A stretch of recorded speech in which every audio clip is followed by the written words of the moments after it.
Hey everyone, it's Isaac here. Welcome again to the channel.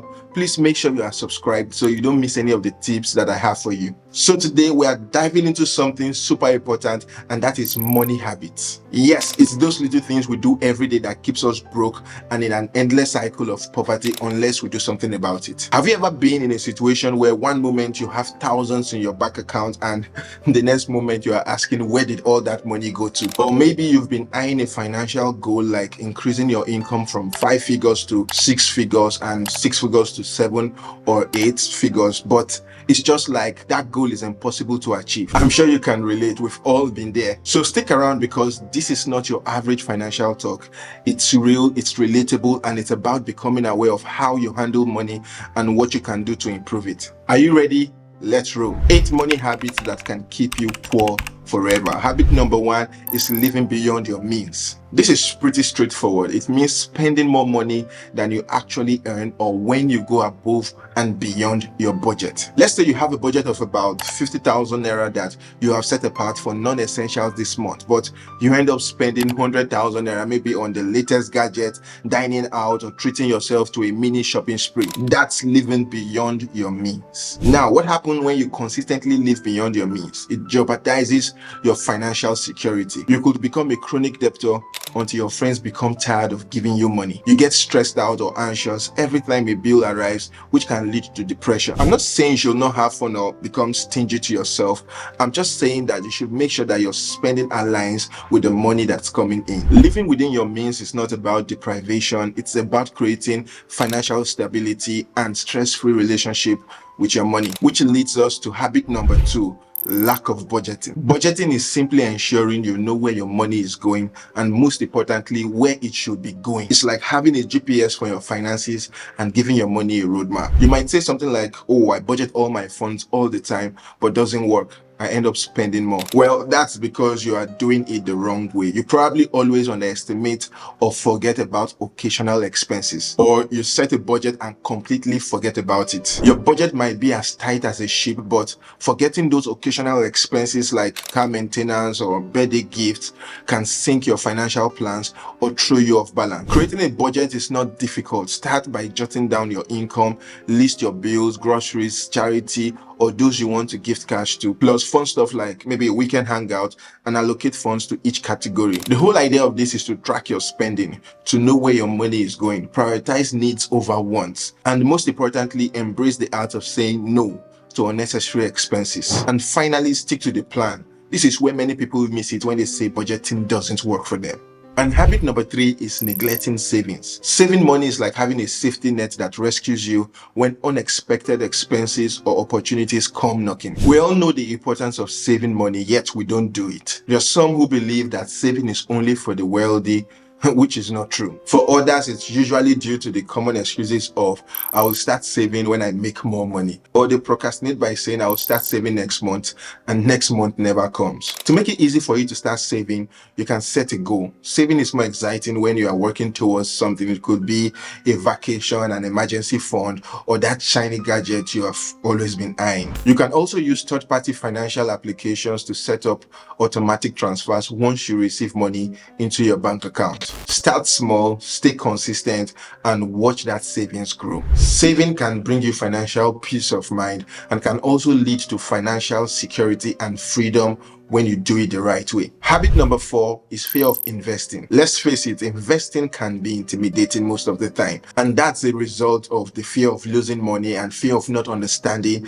the financial market. This has stopped potential investors like you from taking the first step towards investing. Well, your fears are valid because the truth is investing always involves some level of risk, and it can be tough to navigate and truly understand how to go about it. However, there are strategies to manage it, even though it might seem complex at first. With the right guidance, the process will become more familiar, just like learning a new skill. But you shouldn't let the fear keep you from starting out, because the impact on long-term wealth through investing is substantial. Without investing, your money in the bank might not keep up with inflation, and your wealth won't grow as much as it should. You will also miss out on the benefits of compound interest, a powerful force that grows grows your money over time. There are some simple investment strategies for beginners that you can follow. First off, start with what you know. If you're into tech, consider looking into tech stocks. You can also go into real estate. There's this guy I know who niched down his real estate investment into buying and selling of shops in the market. He will buy shops from owners who are desperate for money or don't like the location of the shop and put it up for rent while sourcing for a buyer. In about 6 months or less, he will resell the shop with at least 30% profit. You don't have to become an investment guru or stock market guru overnight. The key here is to start small, educate yourself gradually, and embrace the learning process. Habit number 5 is impulse spending. Impulse spending is when you make unplanned, spontaneous purchases without giving it much thought. For instance, you stroll into a store to get a drink and see a flashy sales discount sign, and suddenly that shirt you didn't need becomes a must-have. Or maybe you are scrolling online and you click on that ad that caught your attention. A few clicks and boom, you've paid for stuff you didn't even know you wanted. If you keep impulse spending, it will have a negative impact on your financial goals. You will always be taking one step forward and like 2 steps backward. Those impulse purchases chip away the money that you could be saving or investing. Instead of progressing towards your financial goals, you find yourself dancing around the same spot for a long time. Over time, it becomes a roadblock to achieving milestones like building an emergency fund, paying off debt, or saving for a dream vacation. Now, how do you curb this impulsive shopping habit? One technique is the 24-hour rule. When the urge to buy something strikes, give it a day. If you still feel the burning desire for that item 24 hours later, then maybe you should go for it. Another trick is creating a shopping list and sticking to it. Habit number 6 is the comparison trap. When you compare your financial situation to others, it can lead to a host of problems. The first thing is that it makes you discontent. You might look at someone's flashy car, perfect vacation photos, or seemingly successful investment ventures and think, why don't I have that? This discontent can fuel unhealthy spending habits as you will try to keep up, but you will always end up chasing things that are always out of reach. Constantly measuring yourself against others creates a perpetual state of anxiety. You may feel like you are not measuring up, leading to sleepless nights and a constant sense of financial inadequacy. The dangers extend to priorities. What works for someone else might not align with your values and goals. You might be sacrificing your true financial goals to match someone else's version of success. Stop the comparison and focus on your individual financial goals. Run your own race because your financial journey is unique and what works for someone else might not work for you. Set your goals based on your needs, priorities, and timelines, and align those financial goals with your personal values. Also, build a positive money mindset.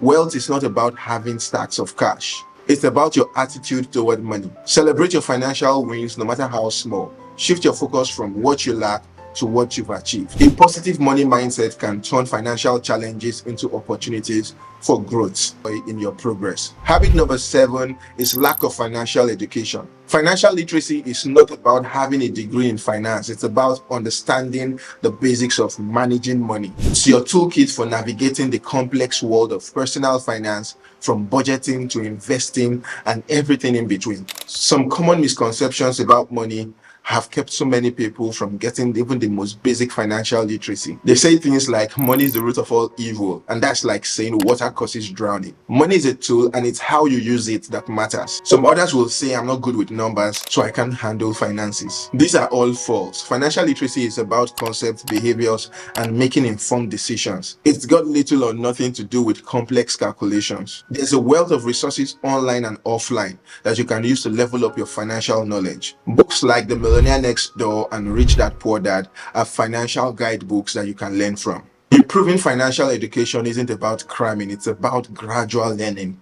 The more you know, the better equipped you are to make smart money moves. And finally, at habit number 8 is no emergency fund. An emergency fund is a financial cushion that protects you from unexpected blows that life may deliver. It could be a sudden medical expense, car repair, or unexpected job loss. See it like peace of mind in monetary form. For instance, if you suddenly face a medical emergency with hefty bills and your insurance doesn't cover all those expenses, without an emergency fund, you might be forced to take on debt, adding financial strain to an already stressful situation. If you lose your job unexpectedly and you are facing a period of unemployment, an emergency fund becomes a financial lifeline covering essential expenses until you secure a new job. If your car, which is essential for work, breaks down and requires costly repairs, without an emergency fund, you might struggle to cover the repair cost, hindering your ability to commute and earn an income, and many other unwanted issues like home repairs, unplanned travels that may arise. Now, how do you build and maintain an emergency fund? Start by setting a realistic goal. Aim at least 3 to 6 months worth of living expenses. Treat it like a monthly bill and allocate a portion of your income specifically for your emergency fund. And here's the crucial part: only dip into it for genuine emergencies. It's not your vacation fund or a source for impulse buys. Nurture your emergency fund and it will be there when you need it the most. Now, here's the deal. Breaking free from these habits isn't about becoming a financial expert overnight. It's a journey, a process, and you've already taken the first step by tuning in. I believe that you've got the power to shape your financial story, and it's never too late to get rid of those poor money habits and fix your relationship with money. Now, I want to hear from you. What money habits do you resonate with, and what steps are you taking to break free? Share your thoughts, stories, or even struggles in the comment below. And of course, if you found this video helpful, don't forget to hit that like button and subscribe to the channel for golden nuggets like this. Thank you for watching. See you in the next video. Bye for now.